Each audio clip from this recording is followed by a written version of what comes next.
The pirates! All right, girls, we have an important decision to make. The Vex crime family is no more. Its head is our prisoner. Its heir died in the takeover, as well as all its sworn sisters. We own the assets. We own everything. The rank and file that are still alive are too scared to do anything, and we've won. Now what do? I'm in favor of simply taking over and sitting pretty. We play this smart, and we can have the start of a pirate fleet with this as our home base. The question is, are we ready for the big time? It's not a question of ready, Captain. It's can we survive big time? A small ship that can screw off into any direction is one thing. A palace base? A private starport? That's one big target on us. One we have to either make them not want to take the shot or not know to take the shot. Either one is a huge problem, Mabby notes. The entire crew is here by either teleconference or in person. A decision like this goes beyond Captain. Not to mention there's the possible issue on our deal with the humans. I don't want to lose my husband over a base. If we can't have them, then I say we take the money and upgrade the ship as much as we can. If we can, though, that's where things get interesting. I think we could do big time. It'll be hard and take us recruiting a lot more girls, but it can be done. I've just gotten off a call with Admiral Cistern. So long as you're willing to help out if a call for battle shows up and are willing to do fair business with humans, then the deal stands. Adding more ships, though, will mean that he'll personally be meeting with the new captains to take their full measure before giving them an official EFL designation. That's his only caveat, Miles adds in. There's a glance to where he and the rest of the guys are sitting together.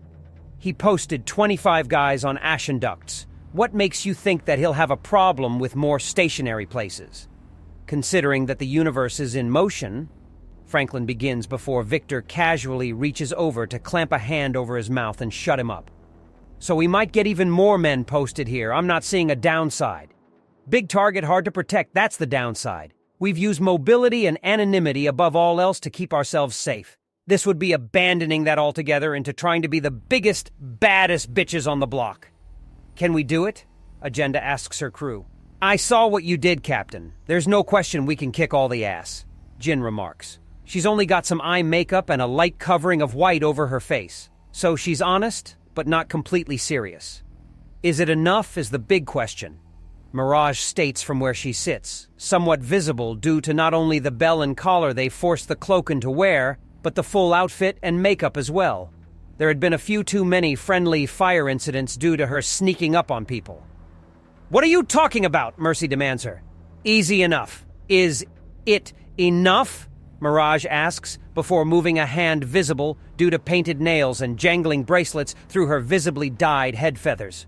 Trust a cloaking about stealth, all right. We were using stealth before to keep safe. But there's a time for stealth and a time to take a stand. Do we have the muscle, the money, and the will to take the stand rather than run? Why not use the money? Jingai asks, and there's a bit of quiet. Jingai, honey, she has a point. The whole purpose of money is to be exchanged for goods and services.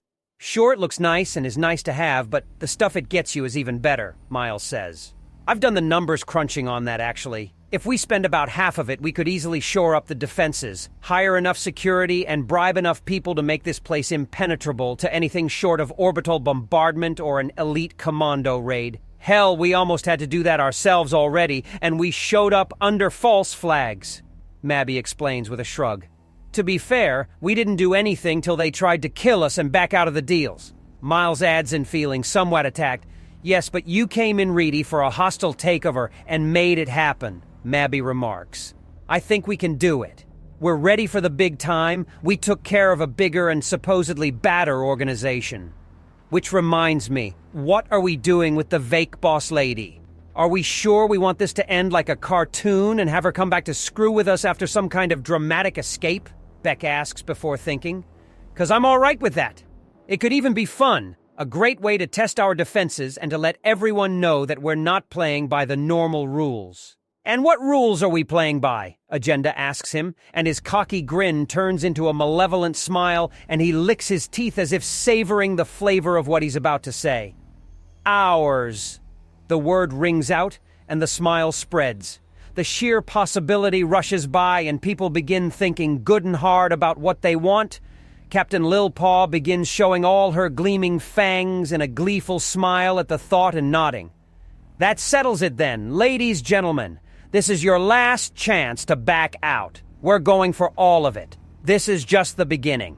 We're expanding until we take this backwater world ourselves. Hell doesn't even have a seat on the council in Centris. We're taking it, and we're taking it hard. We're pushing out every gang and family from this planet until we own it, and then we make it legit. Who wants to conquer a planet? Agenda announces, and the crew cheers. The men, on the other hand, are staring at Miles, who's hooked up his communicator into the emergency channel of their link to the Dauntless. Yes, Admiral, planetary takeover. Vuxa 5, its way out in the galactic boonies. Think smack house in a ghetto. What's that? More reading material? Infrastructure and jobs, and then booze and circuses, got it? Wait, what? In what circumstance could they possibly be more off the hook than taking a planet? Miles whisper reports into his communicator. Okay, fair enough. Actually, that's not a bad idea. Yes, sir. Yes, sir. At once, sir. He closes his phone. And if it's pulled off well enough, then we'll get a full endorsement from the Dauntless, and particularly Admiral Cistern. Why, if we were to take control of the world, then a human colony might spring up with all the men on it. Imagine that. Really? Let's look at this tactically. You girls are allied to the Dauntless and Earth. Therefore, any planet you take over would have that extended to it. And Earth is looking for potential colonies. This would be a place for rougher gents, but I think that would be appreciated around here. The whole planet is a mass of mini-continents in a shifting ocean. Good fishing. Hell, for those that like sailing, surfing, or swimming, it's a paradise. So tourism. The high mountains that each of the mini-continents are based around make perfect natural spaceports and inner atmosphere construction yards as well. Actually, there are some mining operations out here, but they tend to get leaned on pretty fast and heavy, so they dry up in a hurry. That's so stupid. If you skim light, you can skim more in the end, and... Gentlemen? Agenda asks, cutting off the rapid whispered conversation. Something to add? She asks. We were just discussing all the possibilities of a planetary takeover. Long story short, the planet has a lot of potential, and so long as the ruling body isn't stupid about it, then there's a lot of money to be made all around, especially if Earth gets interested into sending colonists. That's tempting. Agenda begins before the ceiling collapses down. For Lady Vekes! A black-clad felid woman screams out to try and stab Agenda with a plasma sword. Spawn!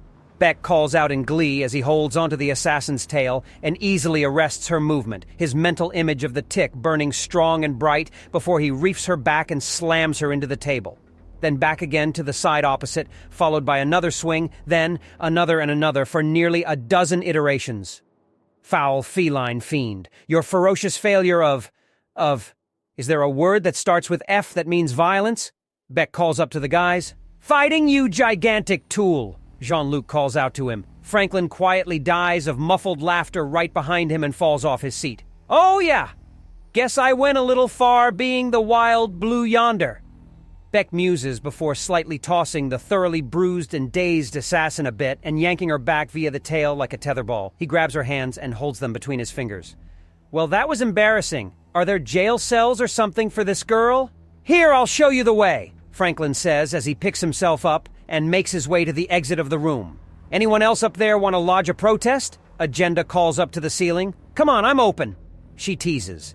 Two more forms drop down out of above, and their swings of their activating plasma swords are deflected by the weapon that Agenda picked off the ground when the first assassin was disabled. There's a pang and a bang as both Miles and Marcus move fast, Miles having shot one of the swords as it bounced off Agenda's and destroyed it. The other was knocked out of the assassin's hands by a thrown knife from Marcus. Nice throw, man. Miles compliments his friend as he keeps his gun trained on the two who are also being held rather smugly at plasma sword point by Agenda. Nice throw, nice shot, that was amazing. Marcus compliments him as they both stand up to drag away the newest prisoners. I've been practicing. Sniping is good fun, but not practical inside a spaceship, Miles admits as he pulls out a pair of zip ties. By the way, Agenda, my lovely, how much do we have in liquid capital now? All told, we have 18 billion credits in Axiom Ride trade bars, Agenda announced, and the entire crew grew quiet. A piercing whistle sounds out from Miles. So that qualifies as fuck you money, I take it? No, that qualifies as you're fucking me on the money before we have to spend it money, Agenda says before looking around and then grinning lasciviously. Shall we? Miles offers, and the grin turns into a smile. Yes, yes, I believe we shall, but in a bit. We need to prioritize, no matter how painful that is. Actually, the next real question is, can we make out on the cash? I mean, there's only so much room on the trade bars, and I want to have a freaking party on the loot, Mabby asks with a distant look in her eyes. Priorities, are we taking the planet or not? There's a lot of work ahead of us and a huge number of enormous paydays ahead if we are. The Vekes cartel made its fortune exploiting this world and its resources. If we want to stay on humanity's good side, we'll have to be something other than enormously greedy cunts. But if we manage that, then we get a whole planet and possibly a city filled with hunks. Love, not all men are as well built as us. We're military trained to stupid high standards. There's a lot of soft-bellied and soft-minded idiots back home. That's even more tempting. You boys are hard to keep up with at times. Mercy chuckles. That sounds like it's settled then. Ladies, we're now a planetary cartel. Time to let the neighbors know after Nookie. Come on, Miles. We're having fun.